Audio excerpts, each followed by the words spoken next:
Oh, all right, got it. Yep. So, yes, welcome everyone. The chapter and verse reading series is, you may know this, but I'll just say it anyway, is sponsored by the Jamaica Pond Poets in Jamaica Plain, Massachusetts. It's one of the neighborhoods, so-called, of Boston. It's an area of Boston. So tonight we have um, uh, very happy to have three readers, Nadia Arioli, Adam Grabowski, and Valerie Loveland, followed by an open mic. I will introduce them one at a time, and at different points in the course of the evening, I will put the um, pardon me, purchase information, like book purchase information, in the chat. I'll do that a couple of times so you can have an opportunity to click through or save the link for later on if you want to. Um, Many people know this, but for those of you who have just come in, we will have an open mic at the end. Um, One thing that we would ask you to do to put in the chat is, if you would like to read, and many people have already done so, put your name please in the chat. That's the way I'll keep track of it. We ask that just for reasons of time and for people's concentration, that we keep it to about, roughly a poem a page, like one poem, one page kind of thing, to keep it in modest length. Um, okay, having said that, I'll introduce uh, Nadia Arioli. Nadia Arioli. She is the co-founder and editor-in-chief of Thimble Literary Magazine, nominated for a combined, pardon me, a combined total of 10 Best of the Net and Pushcart prizes across essays, poetry, and artwork.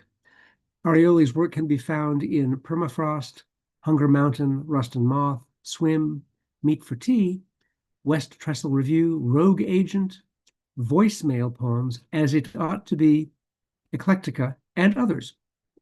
Books of poetry and essays are forthcoming with Dancing Girl Press and Fernwood Press. So welcome, Nadia. Hi, thanks so much for having me. The Fernward book is actually both are already out. I should have updated my bio, but you can get the book I'll be reading from today called Mother Fur. It's through Fernwood. This book is about, as you may imagine, motherhood. Basically, the doctor said I couldn't get pregnant, and then I got pregnant, and the doctor was like, "How?" And I was like, "Do you want a diagram?" Like, I don't know. And so I wrote about that.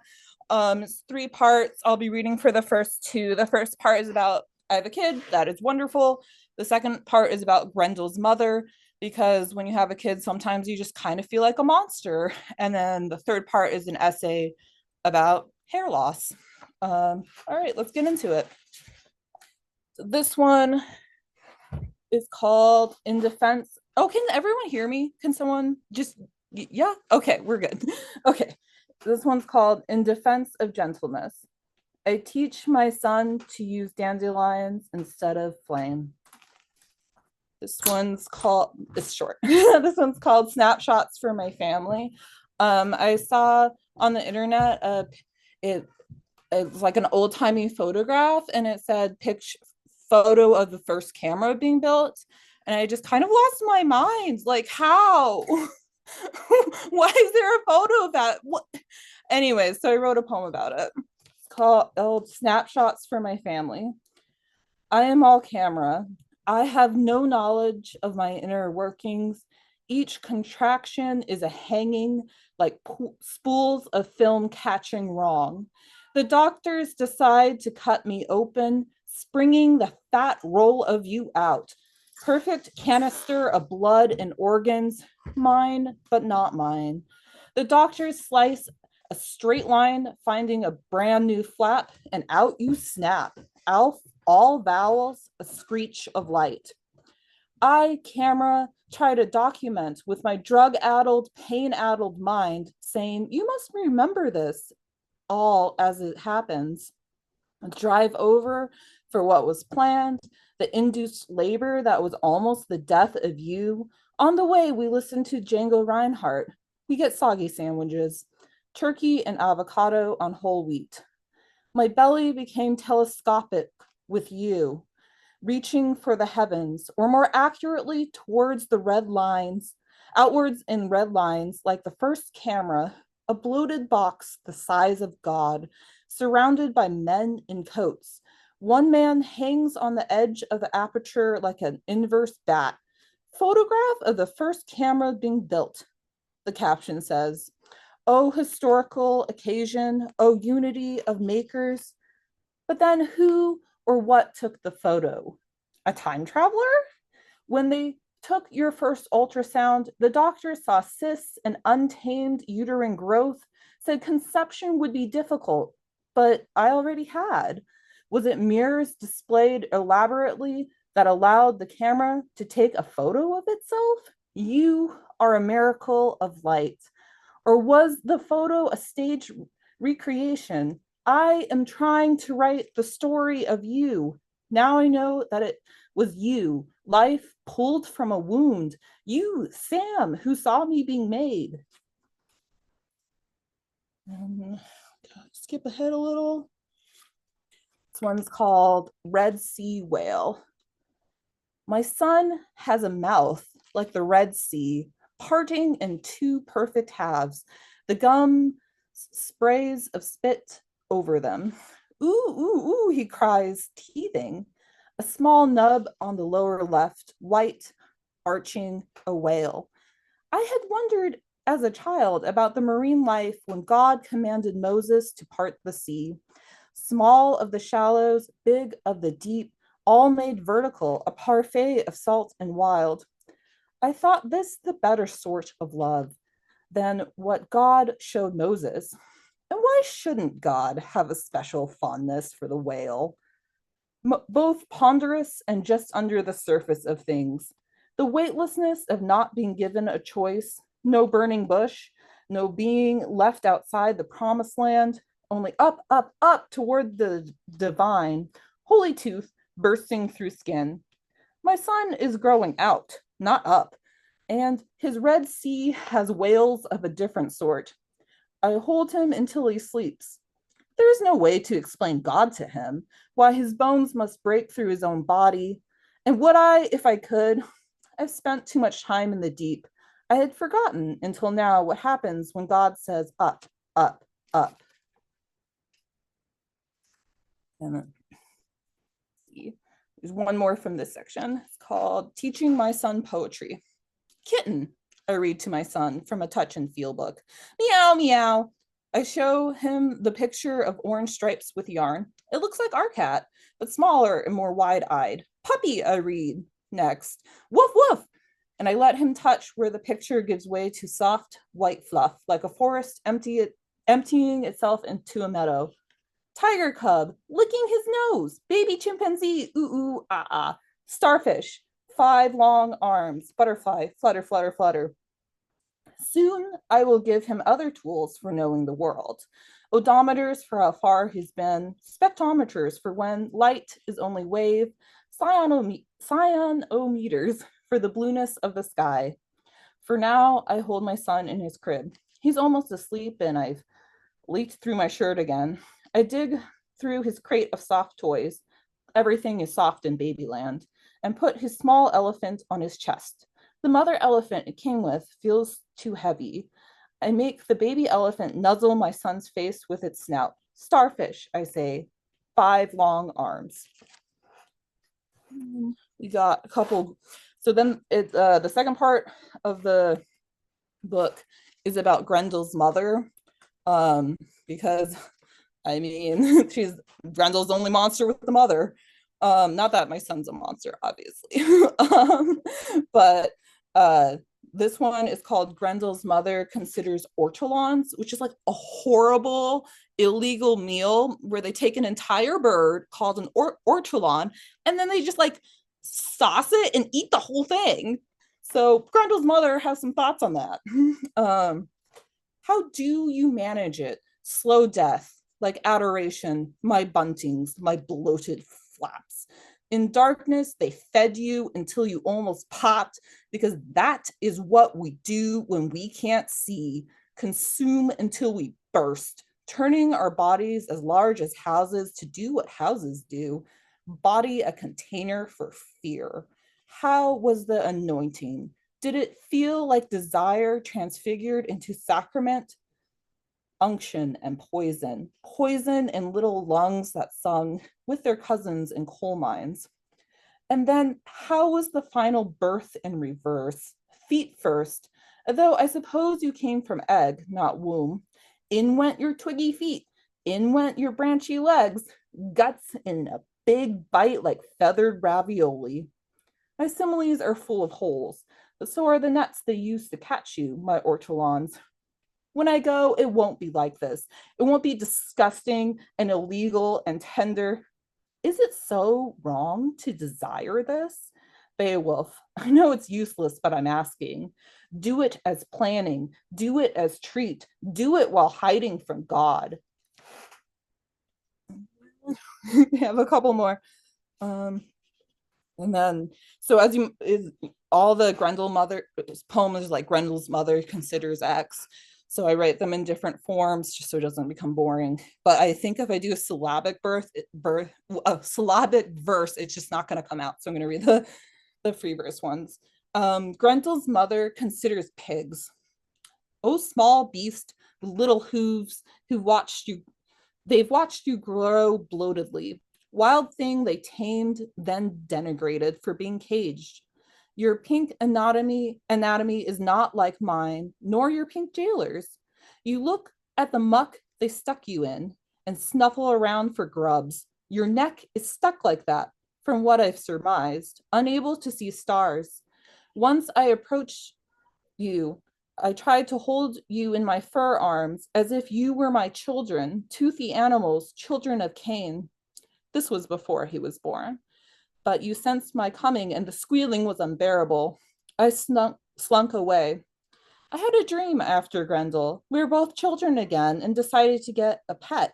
And one morning we woke up, came downstairs, and in the middle of the living room were three holes, black and round like puddles. I scooped one in my arms, held it there to my chest. The hole was the size of a piglet. I took it outside and tilted it up towards the stars as dawn was poking its snout through the clouds. In my arms, squealing. And I have two more. And see. So this one is called Grendel's Mother Considers Vinegar. And it uses a quote from Toni Morrison about it's in the first line and the last line. So do credit where credit is due. Grendel's mother considers vinegar. Fatherless is Grendel. The vinegar has not been generated, just gestated. The mother was born as ugly as sin. Ask me for octopus gut, for swamp belly, for thick female mucus, and I will show you the same for each. In fetching bottles, innocuous and shelved. Do you feel it? The shame and wonder of generative force, but turn lured by how wet it is. What could be more wet and lurid than a mother? What could be more wet and repulsive as a mother? What could be more wet? I think our purpose is the same, Vinegar and I. We clean and clean with acid claw. We clean so they can gag at us behind bars. What else will unsoil? What else will eat the dead? You need us to keep your hands clean. This is the state of the world. Gross paw, slime mother, sealed jaw. Everyone already knows evil has no father. Then my last one is short and it's I'm having trouble with the words. It's deliberately ambiguous. So whatever interpretation you go with is correct. Okay, here we go. Grendel's mother considers Eve. I'm sorry, I was looking for Lilith.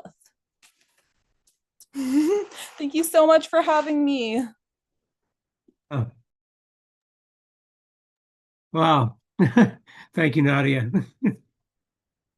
Yeah, I think we really needed to hear from Grendel's mother, definitely a lot, you know.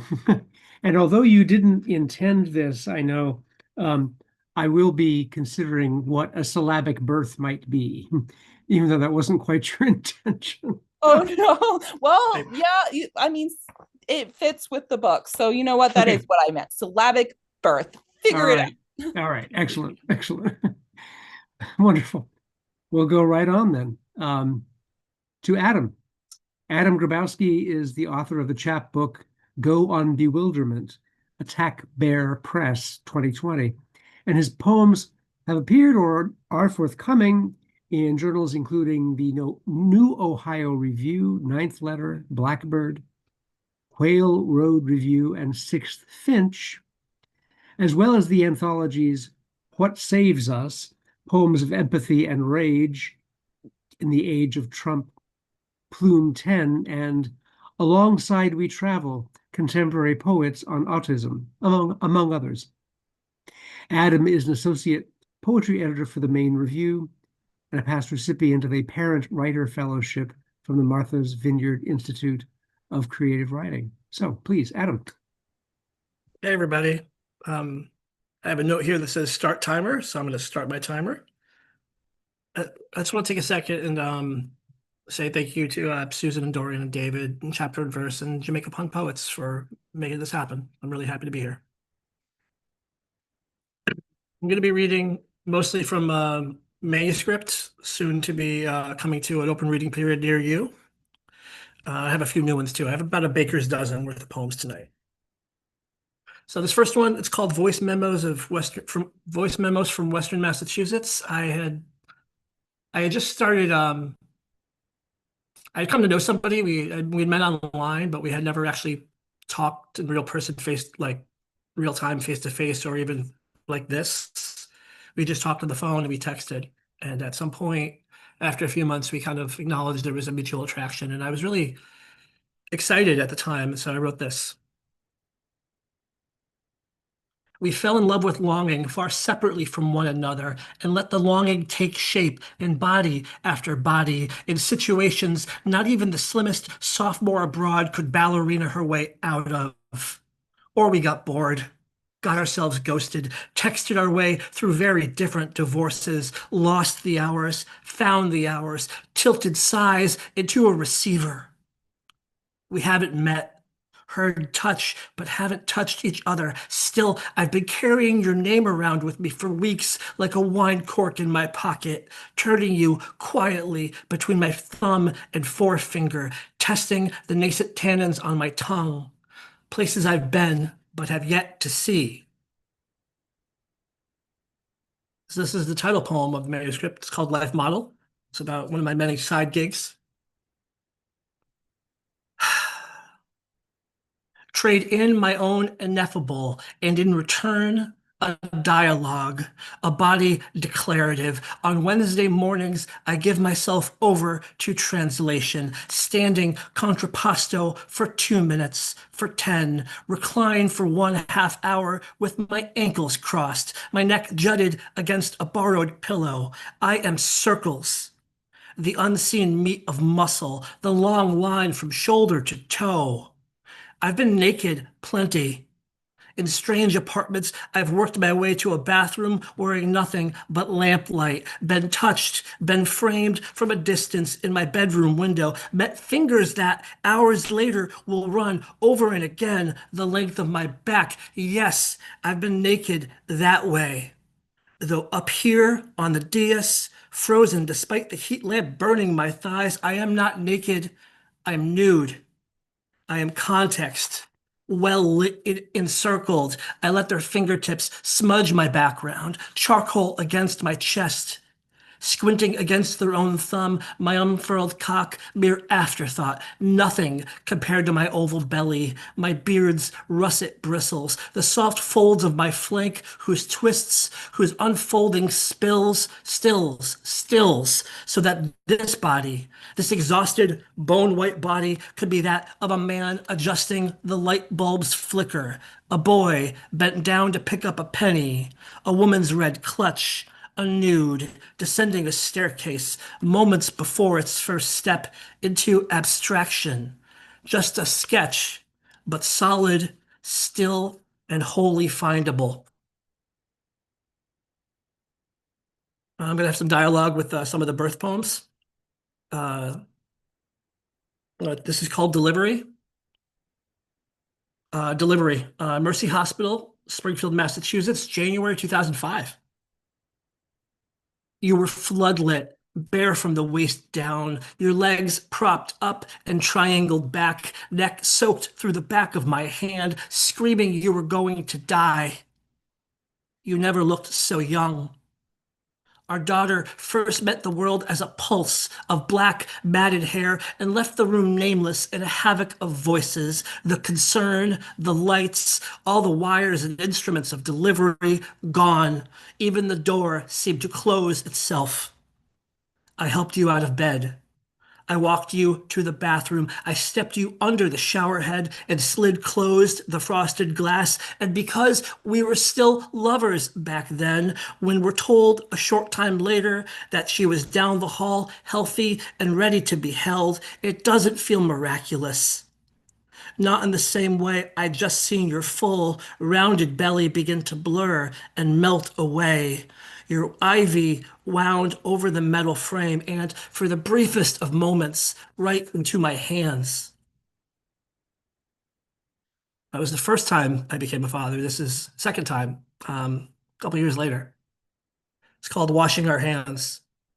Neonatal Intensive Care Unit, Bay State Hospital, Springfield, Massachusetts, October 2008. Different hospital this time. We stand here for the required 2 minutes, washing our hands, eyes lowered to the basin as all our plans, our future, a series of still frames scatter and blacken in the bath. This is home now, this occupied country. There are signs insisting we leave if we are coughing, feverish. There are Xeroxed reminders taped to the wall reminding nurses and social workers to wash and wash again every 15 minutes. What the signs don't say, but what we've learned, the two of us each night sitting in chairs rocking with their brass plaques naming the tiny dead, is that this nightly ritual of washing our hands has nothing to do with what we must bring in, what we might bring in, and everything to do with what we must leave behind. She's doing well, by the way. I think I talked about this, so I have to read it earlier on. This is, well, I'll say this. I've been trying to find a way to write about my early adolescence for years. This poem is called Real Life in the 1980s. It has a little epigraph by the band Real Life. And its song will come into it eventually. It's called Send Me an Angel. It gets in your eyes, it's making you cry, don't know what to do.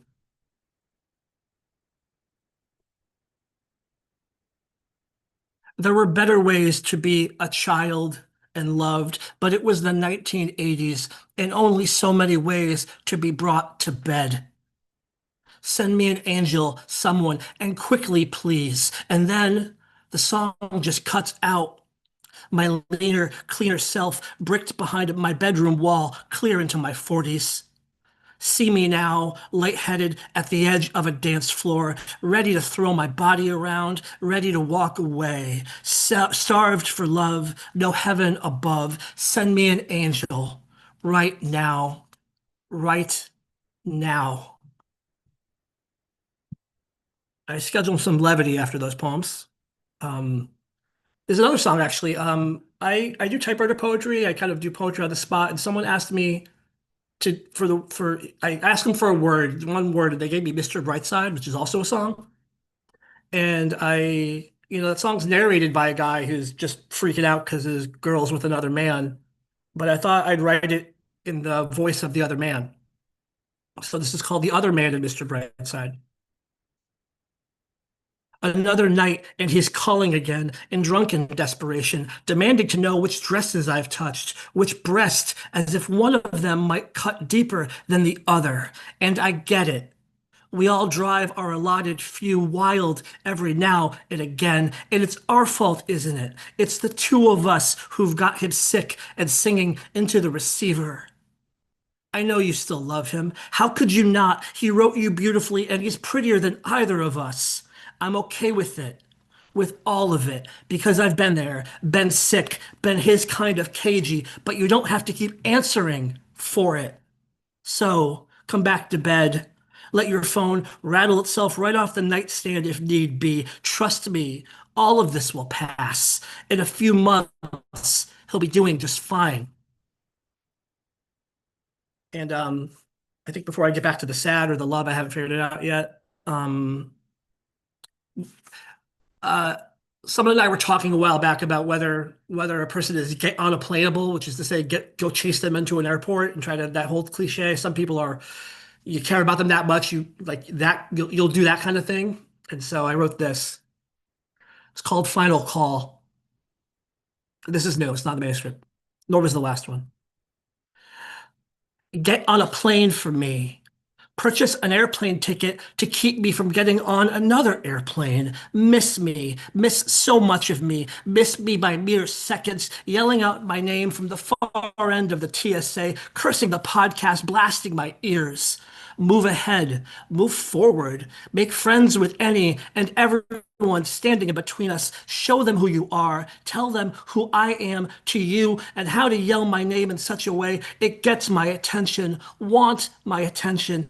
Tell me how much you've missed my attention. Don't let me spend that much money on a neck pillow. Lose me, lose sight of me at the terminal, holiday bright and lousy with travelers. Search for me, scan the horizon of shoulders for me, spot me again, know me by my gait, by my shoulders, by the brown backpack on my shoulders. Insist you would recognize my shoulders from miles away. Call out to me, call me by name, send word person to person until word gets back to me. Reach out for me, reach out for me by the undercollar of my jean jacket and never let me go. Don't you ever let me go. Ask me to stay, book me a seat, tell me you're taking me with you. And let's see here. Make some decisions now. I'm not gonna read that one. I'll read this one. This is a post-separation poem. It's I wrote it one day in Westfield, Massachusetts, when I looked around and saw all the clientele at a price right and went, holy shit. It's Tuesday morning, 9 o'clock. And so it's called Solo Shopping at the James Wright Memorial Price Right. And there's a little bit of James Wright in here. No, not the slow wail of country twilight, but rather the pale valley of divorce. Fields and fields of cauliflowered linoleum where the produce arrives late and shrivels early, and the men, all in various shades of gone, resemble the big poet after a long night of weeping. It's Tuesday morning. It will be Sunday soon. I'm doing well enough. I'm shopping the sales, buying the staples, righting the wrongs. My daughters live with me. Bringing my cart to a stop, I check my phone to make sure that, yes, milk, vegetable oil, and 1.5 cups of dry mix do indeed equal pancakes. I have lain alien in myself so long. At the James Wright Memorial Price Right, all the dry mix is heavy to the touch. The next aisle blurs beyond me into dark. I got two more, and they're happier. This is kind of your run-of-the-mill love poem. Plum Cove, Gloucester, Massachusetts, July 2024.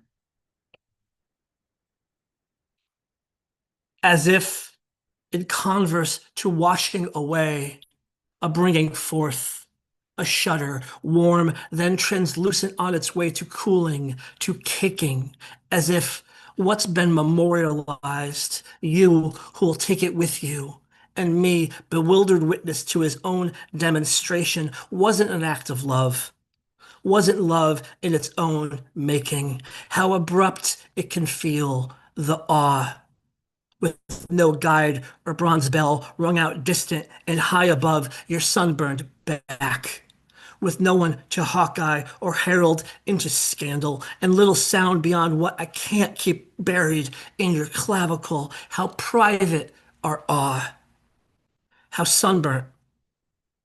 You brought me here to prove there's field for us. I will lay myself anywhere you've decided I deserve to be. lastly and leastly, or not leastly, again, I want to thank Dorian and David and Susan and the whole gang for the opportunity. I'm really happy to be here, and I'm looking forward to the rest of the night. It's called short, by the way. It's called How I'd Remember Your Face. To this day, I've never learned what a honeysuckle is. And so, having never touched, seen, tasted, or believed in one, they remain beautifully and blissfully both noun and verb to me. Heaven bless the discipline to keep something so possible when I first kissed your mouth. Thank you so much.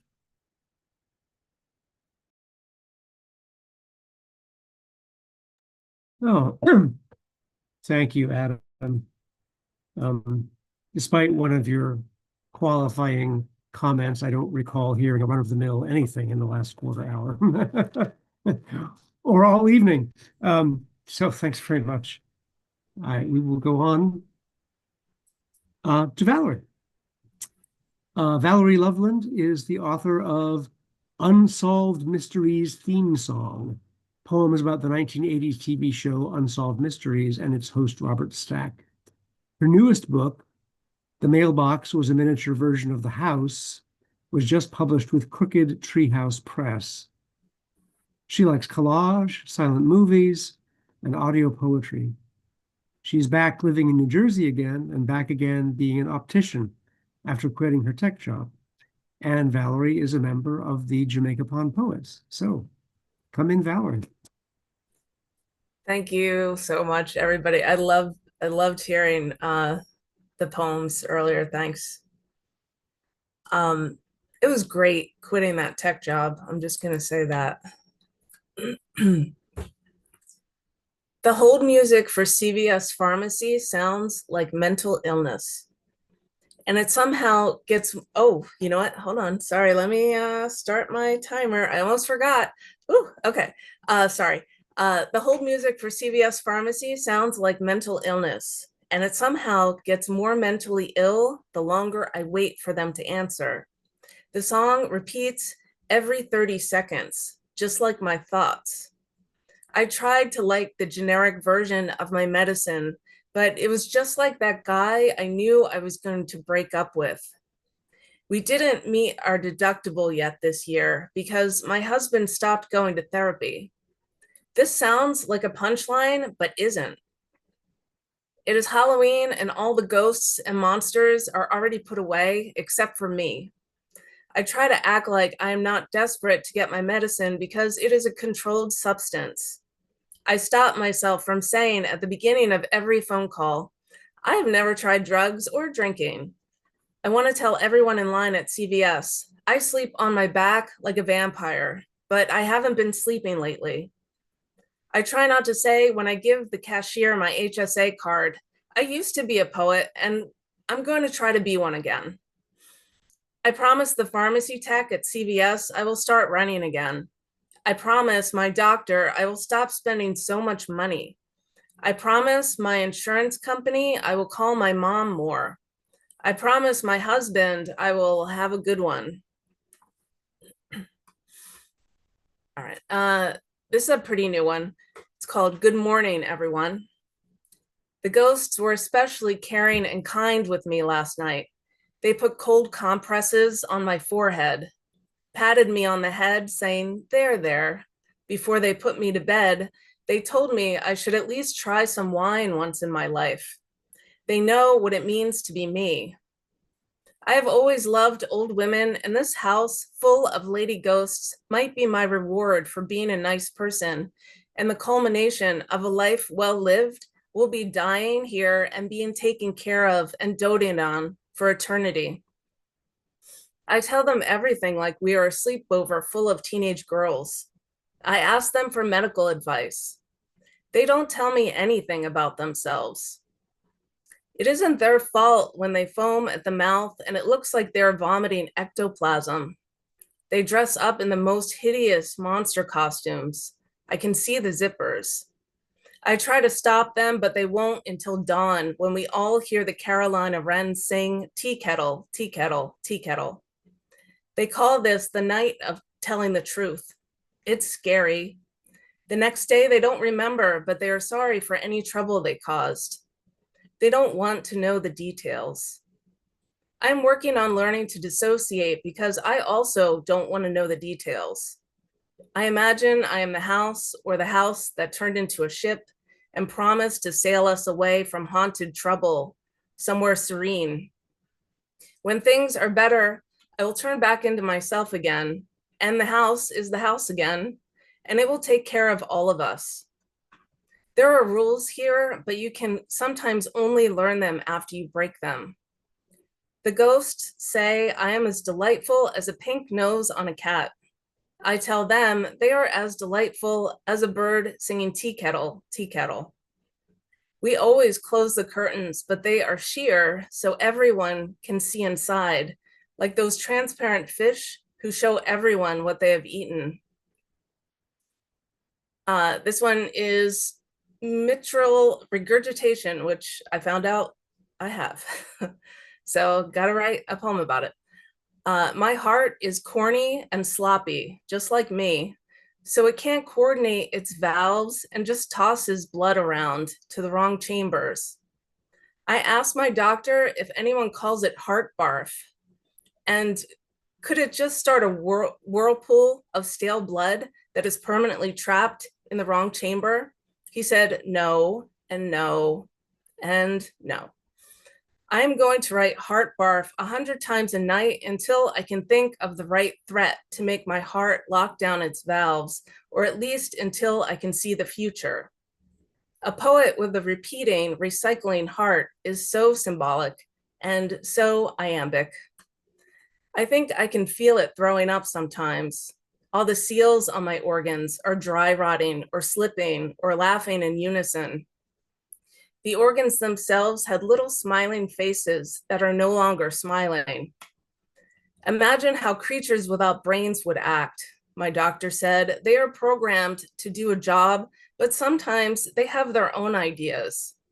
He said everyone dislikes their job sometimes. So I could announce this on my blog. I looked for a GIF of a leaky heart, but could only find a leaky house, a sinking ship, or a bleeding heart. I posted them all. This one's called I Warned You. I warned you about the person I saw in the woods. I warned you about the person I became in the woods. I looked like I was in a clearing, but that was not the sun on my face. I was just flushed, vivid, luminous, vibrant, gleaming, florid, phosphorescent, lustrous. My famous last words did not end up famous, nor were they my last words. I came back from the dead and couldn't stop talking. I woke up from dying and couldn't stop laughing. I was somehow even worse than when I was alive because my mouth didn't have to move to talk anymore. He was mixed feelings. He was mixed predictions. He was a mixed bag, a mixed up bag, a bag of feelings. He was a sentence that ran backwards. He was the worst thing that ever happened to me. He was a ripped up confession that got ripped into even smaller pieces.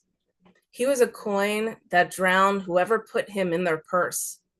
He was mourning jewelry. This one is another one about my heart. The electricity in my body crackles like a nightmare. My heart put up a big screen in my chest and is projecting every horror movie at once. There's a lot of screaming and blood, but I don't mind that as much as the constant dread. It is a long string that is being pulled and pulled and pulled and pulled, and sometimes it snaps and sometimes it suddenly goes slack. Now he is calling me a coward for being tense during scenes written specifically to make me tense.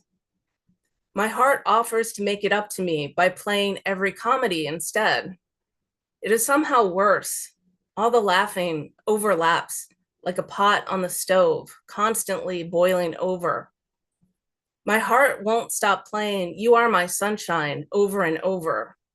I can't tell if this is better or worse than his phase where he always played "Close to You" by the Carpenters. My heart seems sorry, but it is always flickering in the middle of the night. Every time he asks for my car keys, I give him one of the keys to the city of my body. It is actually just a skeleton key I bid on an auction for a set of 10 keys. I bought them to lock and unlock all of the old doors in our apartment. None worked because every spring mechanism inside every lock was broken. Now it is just a bag full of keys. He keeps asking for another key, but I can't give them all away.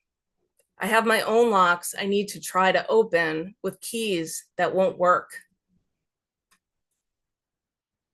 Montel Jordan's "This Is How We Do It." Chris just laughed. My husband has been watching short videos online filtered by Montel Jordan's "This Is How We Do It" playing as the background.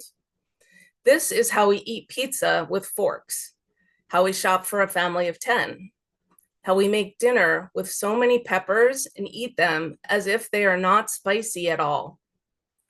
There are two things going on at once. Everyone I know is sick and are losing their jobs and can't afford anything. I'm trying to avoid as much bad news as possible. My mom is in the ER. One friend died, and one friend had a pulmonary embolism, and one friend has a serious medical situation, and I don't know what that means. Everyone is in the hospital, and everyone is saying specifically they are still alive because we are so worried and grateful. I play a comforting video game that makes it so I don't think very much. Doctors don't know why his heart is only pumping at 10%. Everyone keeps telling me about the train derailment and how an autistic person asked them if the trains were okay. All the trains I know are in the hospital. I ask everyone who's left, have you been checked out recently? This is how we do it.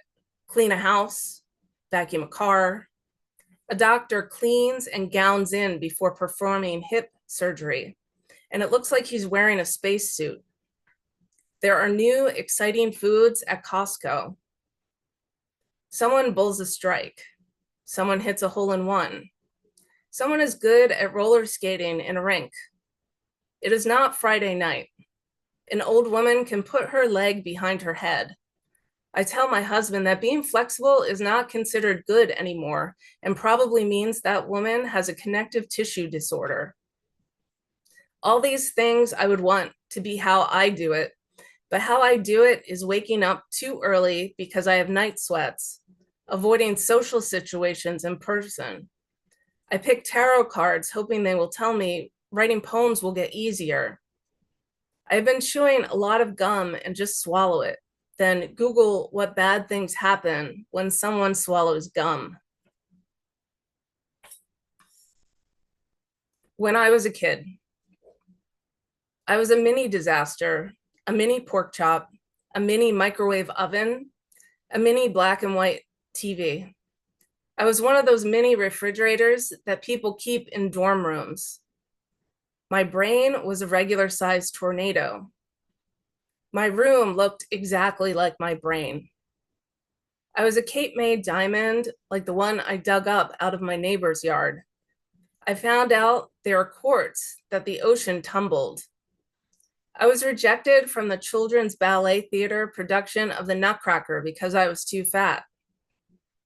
I was Miss Piggy bending the bars of her prison cell while wearing elbow-length purple satin gloves. All summer, I watched reruns of 60s sitcoms and Laugh-In to look at their clothes. I was a body that had a brain floating not quite inside it. I was how a fluffy dog feels after a haircut. What happens to a flower after it is disconnected from its stem? I was a kid who could tell the future. I was not a kid who could prepare for the future. I was a 1959 encyclopedia. I was a memory of a fishing hook stuck in my thumb, but not the memory of how it got out of my thumb. I was a porcelain figure that fell over and broke and glued, and you can tell. I was a dress with cartoon teddy bears that repeated like polka dots, and one spilled cartoon jar of honey at my shoulder. I was a nightmare about stranger danger. I was a mayonnaise sandwich, and I was ketchup on everything.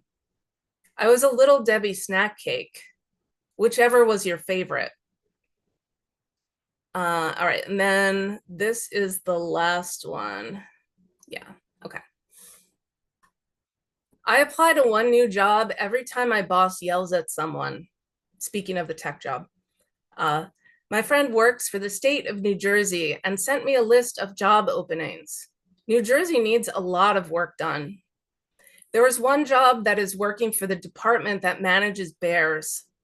There's an opening at my friend's department that designs all the tests for all the jobs for the state of New Jersey. There's an opening in the sewer department. They need new sewer ideas. They need a person to stick a tool into cars' tailpipes and give a thumbs up or a thumbs down. I meet the 6 credits of statistics requirement, but I don't meet the 18 credits of psychology or education credits. When I looked at my transcript, there were way more C's than I thought. There were way more F's than I remember. You can see in my transcript exactly where my life fell apart. I made at least 4 bad decisions that ruined my life. Number 1, I tried taking 7 classes because I took 7 the previous semester and got through it. Number 2, I broke up with my long distance boyfriend because I hugged my old lady former professor and felt like a creep because I was feeling something more during that hug. I broke up with my long distance boyfriend for someone who contributed to speeding up the life ruining that I already started. Number 4, I dropped out of school for a year so I could ruin my life full time. I went back and finished the one class I needed a year later. The thing that saved me, I realized that even if he wasn't cheating on me, he was ruining my life enough to break up with him. The thing that saved me, I had to stop eating sugar because I was getting non-alcoholic fatty liver disease, and somehow that change made my depression go away. The thing that saved me, I started sending my poems to people who did not ask for them. I started running up the limestone hills and cliffs outside my apartment. Once a deer leapt across my path. Once a possum dragged a pizza crust. Once a mother deer nursed her baby in our parking lot. What saved me? I tripped and skinned my elbow on the limestone hill. I took a picture and posted it online. The thing that saved me, poetry. What saved me? I was shoveling snow on New Year's Eve alone and only realized it was midnight because suddenly I heard people celebrating together. I thought maybe it was worth the risk of trying to trust people again. Thank you so much, everybody. Wow. Thank you, Valerie. Oh, gee. Yes. The brain not quite inside the body, or the mind not. Yeah. Oh man. Let's unmute and give audible applause to our 3 featured poets, Nadia and Adam and Valerie. Good job, Nadia. Good job, Valerie. Yeah. Loved it. No, it was nice to meet you guys too. We're going to move into the open mic, at which point we'll ask everyone to remute. If we have space on the open mic, if you have not signed up, please put your name in the chat. Okay, that'd be the best way to do it. And I can follow that while other people are reading. But we'll just barrel right into it. And so again, as I mentioned at the beginning, we don't have a strict timing here, but so far we have 8 people. We may get some more in the open mic. So something like 1 poem, 1 page in that vicinity would be good, I think, if you can do that. So we'll begin with Sarah Letourneau. Thank you, everybody. Thank you to all the features who read tonight. You all did a fantastic job. Really enjoyed it. Um, I'm going to read a poem of mine that was published a couple weeks ago at Waves, a Confluence of Women's Voices, which is put out by the Room of Her Own Foundation. The Luminous Dark. No one likes to talk about the darkness. No one wants to stand on this precipice, this isolated cliff on an airless new moon night. But at some point, you will end up here, in this unwomb-like cold, this constricting dread, this silence where no frogs or crickets sing, this maw with nighttime silhouettes of pine trees for sharp teeth. I cannot tell you how to leave this place, but I have come to remind you to look up.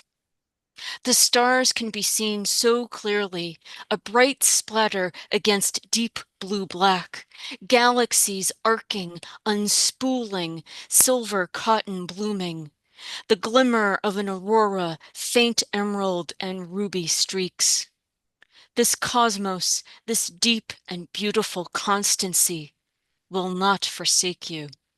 Let it console you, become your new, trustworthy friend. It will never blame you, or punish you, or tell you you're wrong. No, it is here to ask you to shine, to be brave enough to take this midnight sky by the hand. Once you do, you will breathe more easily, and the drop will send your heart pounding. Invite your eyes to remain open. And when it's over, you will still be whole and capable of glancing up at the strange oceanic rightness that has never left you, the marvel that renders the dark luminous. Thank you.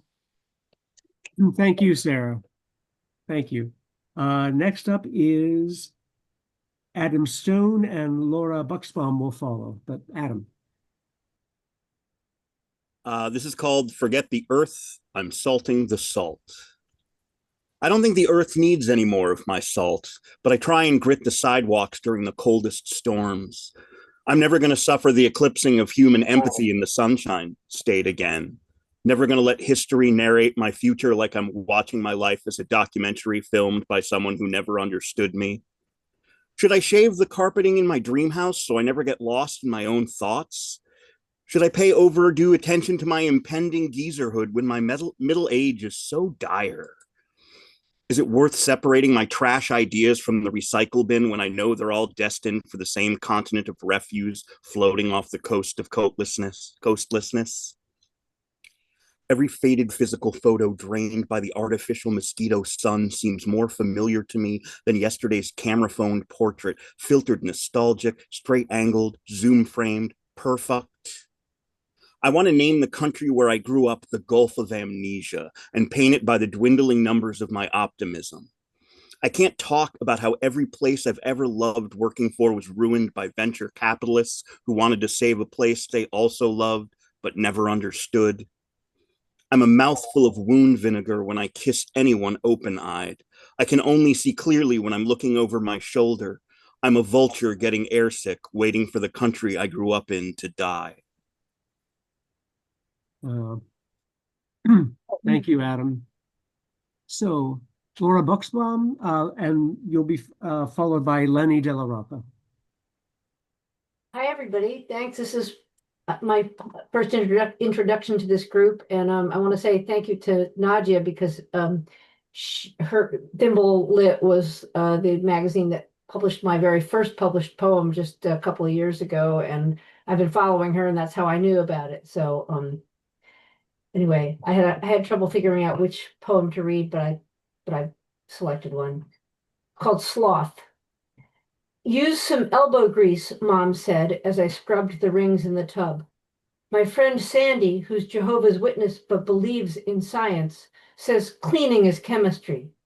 Once when we went on vacation, Sandy stayed at our house to milk the goat and walk the dog. We came home to find a house so clean, the bathroom walls gleamed and the tub shone like the full moon. I have tried chemistry and elbow grease, but never replicated that miraculous shine. The dirt in this poem is not a metaphor for my sins. Or maybe it is, sloth being deadly and I guilty. Lazy housekeeper, lazy friend, lazy farmer. Weeds overtake the squash. Dust grows in the corners. Lazy lover. I imagine that I kiss his every part and crevice, that I beckon him to bed at noon just to explore, that I wake gleaming to his touch, that I make him shudder with deepest joy.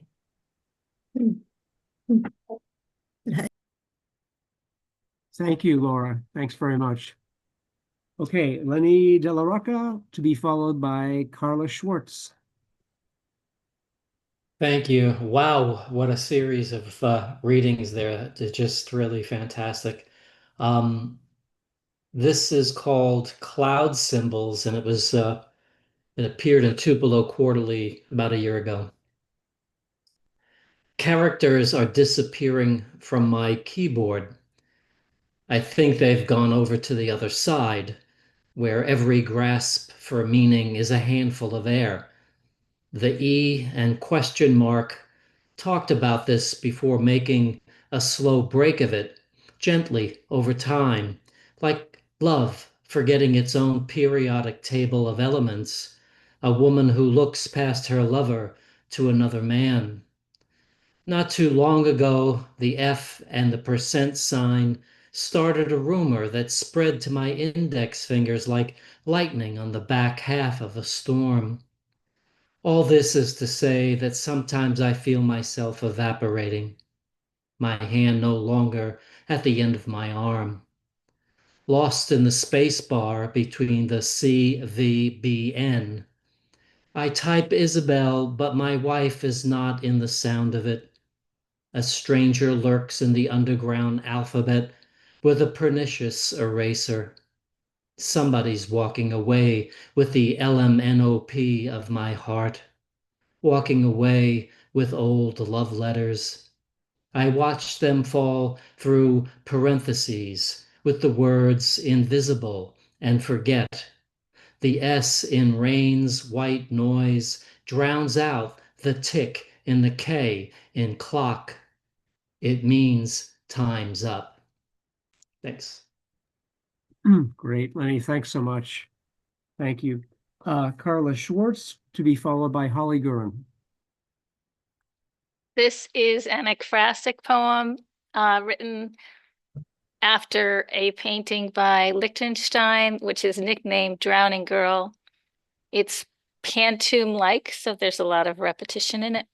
And I think that's all you need to know.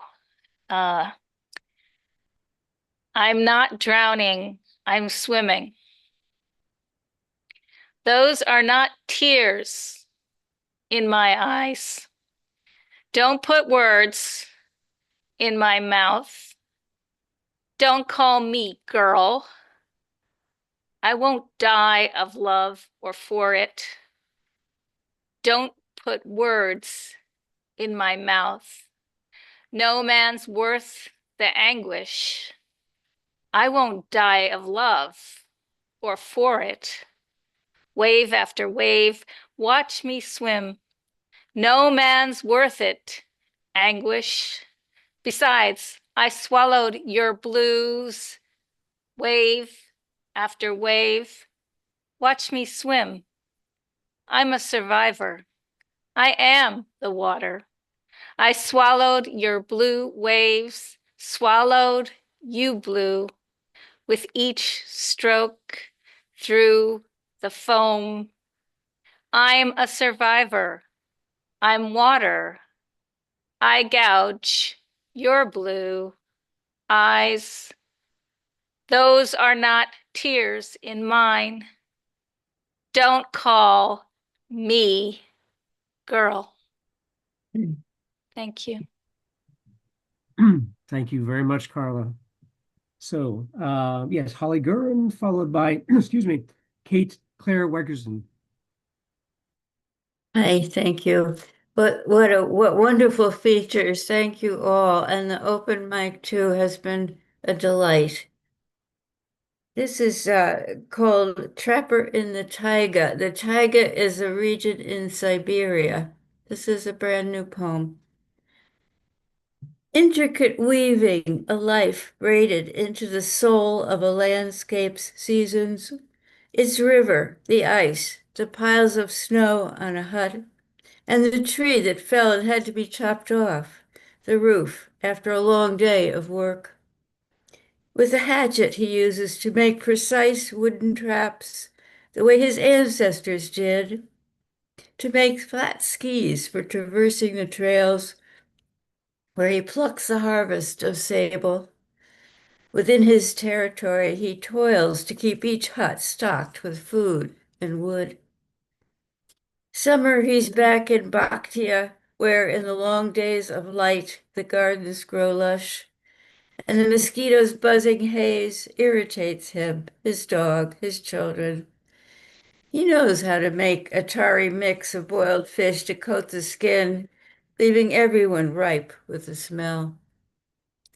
In fall and winter, he knows how high to store the bread, depending on the bear's hibernation or hunger. He's fought a bear and lost his dog in the battle, but this dog's his constant companion, deftly chosen and trained, he and the dog a pair. She sleeps under her own outdoor owning, not in his bed. He knows to gather the pike from the fast-moving river as they crowd his nets. He'll smoke them, toss scraps to his dog. Midwinter, the Anise's thick enough for his vehicle to drive back safely to his family, the holiday. He'll rest and eat, and then, in a few days, answer the call, returning to his beloved forest. Thank you. Wonderful, Holly. Thank you. Thanks very much. So next we have Kate Claire Weckerson, followed by Queen Hodge.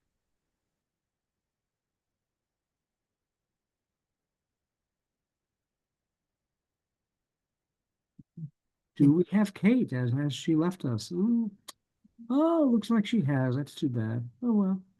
Okay, well, Queen Hodge, then followed by Dorian Katsiopoulos. Hi, I'm going to read a poem that I wrote back in September about walking around the Arboretum. September morning observations at the Arboretum. Tiny droplets linger on grass like sparkling jewels. Insects emerge and disappear into the surroundings. We delight in the shrilly symphony of birdsong. Cooling breaths of wind tickles leaves, shimmering branches. We stride briskly on concrete paths to mulch, then veering off trail in this vast tree garden, high stepping over fallen tree limbs. White wood aster blossoms swipe against our legs, while bushy-tailed squirrels scamper. Star-shaped berries, the color of pink bubblegum, remain on Japanese spindle trees. First to yellow leaves, twirly-whirl from their branches and blankets the ground. Trudging uphill in the shadow of the towering eastern white pine, their fragrant needles browning underfoot. Just past a rocky outcropping stands rare Franklinia trees, their orb-like flowers a surprising pop of white. Although occasional traffic sounds pierces the silent hum of nature's tranquility, we stroll back unhurriedly to the concrete path with patience to look and listen in peaceful solitude. Along the way, we stop, standing like a tree, to admire autumn's color palette and salute a browning evergreen at its final resting place. Immersion in nature sets the tone. It's going to be a great day. Oh, thanks, Queen. Thanks very much. We have, I think, three more. So Dorian Katsiopoulos, followed by Kelly J. Cooper. Thank you so much, Nadia and Adam and Val. That was fabulous reading.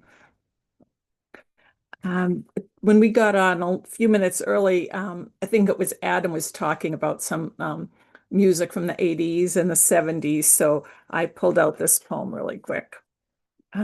Oldies.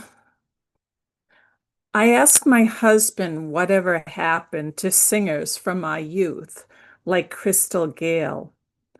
My sisters and I heard her at the Oxford Fair before she made it big. The makeshift stage, the swish of her hair. My husband knows where they are, these 70s icons. A regular at the Grand Ole Opry, he'll say, without missing a beat, or on the gospel circuit. In bed tonight, I ask whatever happened to Melanie.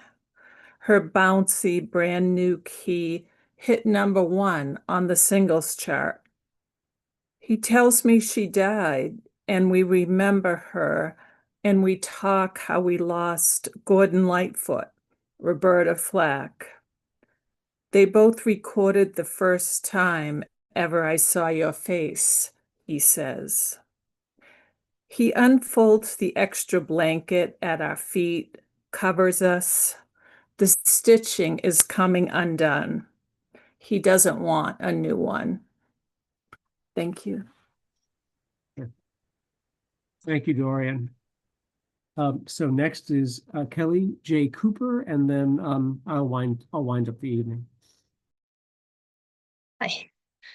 This is called Into the Box It Goes. It was a response poem to Sunday Poetry Ballad of Lost Objects by Phyllis McGinley. The bookshelves with their neat rows are full, with more packed in on top in stacks, each overflows, and still I buy more, my profligate sin, into the box it goes. This one on how to sew, and this one on the history of my kin. I can't disrespect the page, heaven knows, though many deserve the garbage bin, into the box it goes. Intellectually, my brain knows I have to read the book, drink it in, but I lack the energy from head to toes. If only I could absorb it through my skin, into the box it goes. Here are the books I have bought, imagining that owning them bestows upon me the knowledge that I sought. Into the box it goes. Thanks, Kelly. Well, I'll bring up the rear, and actually, it's kind of an interesting coincidence with Kelly's poem "Into the Box It Goes," because this poem is titled "The First Ones from the Box." Nobody planned that. There we are, and it begins with an epigraph from Nina McLaughlin from her book "Winter Solstice." And she wrote, "I felt the spirit of every ornament alive, the spirit of the time alive, my own self alive, and everything charged with wish and potential." So, to shatter a drinking glass, knock down a broom, wash the kitchen counter with coffee fresh from the mug, all I need is one distracted microsecond. Does this happen to you? It's the force of a gesture placed a quarter-inch away from my intention. Magenta glass sphere with stars shooting past Saturn, crescent moon with pensive profile face, all in white glitter. Red glass sphere with Merry Christmas in script twice, framed by glittered holly leaves. I knew these survivors, suspended from branches of childhood evergreen. My parents wrapped tangled strands of colored light around the tree. We boys draped heavy clumps of tinsel. give attention. The only thing I need to do or can do now, not to let them leave my hand, meet the wooden floor in a first and final Christmas kiss. Thank you. So, thanks. So once again, let's thank our future readers and unmute. Now we can talk and like make merry and run riot and all that kind of thing. Thank you all for being here. Thank you so much. Great reading. We should also ask if there's are there any announcements of Oh, yes, upcoming that's a events good or idea. readings? Does anyone want to announce other readings? Okay, yeah, Tom. Yeah. So Sarah Letourneau, who read beautifully on the open mic today, will be the featured poet at the Poetry Salon of Boston, which meets online. She's going to be reading on Friday, January 30th. We gather at 7 p.m. We have 3 round robins on which you can read 3 short poems. Sarah will read at 8. We'll have a conversation with her at 8:30. So that's Friday, January 30th. And if you're interested, put your name in the chat and I'll send you with your email address, and I'll send you the link when I have it. Okay, we'll keep the session going long enough, this session, so you can, if you get responses in the chat, you'll see them. Any other, Holly, it looks like you have an announcement. Yeah, we'll have Rosie Reads on Thursday at 7 p.m. That's at Roslandale House. That's a live reading in Roslandale. And the readers are going to be Charles Hartman, and the other one is okay, who is it here? Let me see. Oh, sorry. Josette Acresh Gonzalez. Yeah, there we go. Yeah. And then we have an open mic also following the reading. Any other announcements? Queen, I see. Yeah.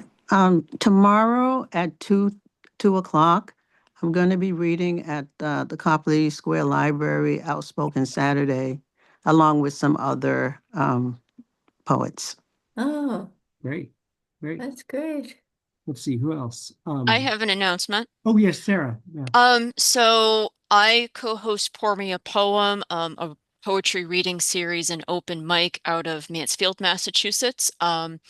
We are in the middle of a winter break. We will not be having a February open mic, but if you are interested in coming in March, the next time we meet, the date for that will be Thursday, March 12th at 7 p.m. It's at my co-host's house on 51 Park Street in Mansfield, Massachusetts, and our feature poet that night will be Brian Mosher. There's an open mic after the feature, and if you are interested in Pour Me a Poem, feel free to put your email in the chat box and say pour me a poem, and then put your name and your email address, just so we don't get mixed up about the different events. Great. Yeah, that's right. That's good. Well, I'll make one announcement with the New England Poetry Club. And yes, Ron Bremner, I see. We'll get to you. Yeah, we'll announce that one. But the New England Poetry Club is having a reading this coming Sunday afternoon in Westwood, Massachusetts, just a little southwest of Boston, at 2:30 p.m. at the Westwood Public Library, featuring Jim Brosnan, Jennifer L. Freed, and Alex Klingenberg. Again, this too with an open mic, and you can find information there at nepoetryclub.org, nepoetryclub.org. Now let's get back to, hang on just a sec. Ron, do you want to say more about what you just posted, please? Yeah, there's the monthly Calling All Poets Be the Feature Zoom next Thursday at 7 p.m. Eastern. You can find all about Calling All Poets either at just looking them up on the internet, or you can go to their Facebook page and you'll find everything you need to know. Great, thank you. And David, did we announce next month's chapter and verse yet? Oh, we didn't, did we? Got it pulled up. I could do that. Yeah, So it's going to be February 13th, Zoom, and again, just on Zoom. The readers are going to be Audrey Henderson, who's a member of the Jamaica Pond Poets, Kate Marvin, and Carolyn Oliver. And so next, like I said, next month we'll be on Zoom. And then after that in March, we'll go back to live readings at Lauren Greeno House. I've got my Lauren Greeno background on here. Susanna, what's the date again for the next chapter and verse? February 13th. February 13th. And after that, you go to in the real Lauren. world, you don't do it on Zoom anymore? Right. It's just January and February we do the Zoom I see. meetings. Okay. Yeah. So just before we sort of end up here, we've got Tom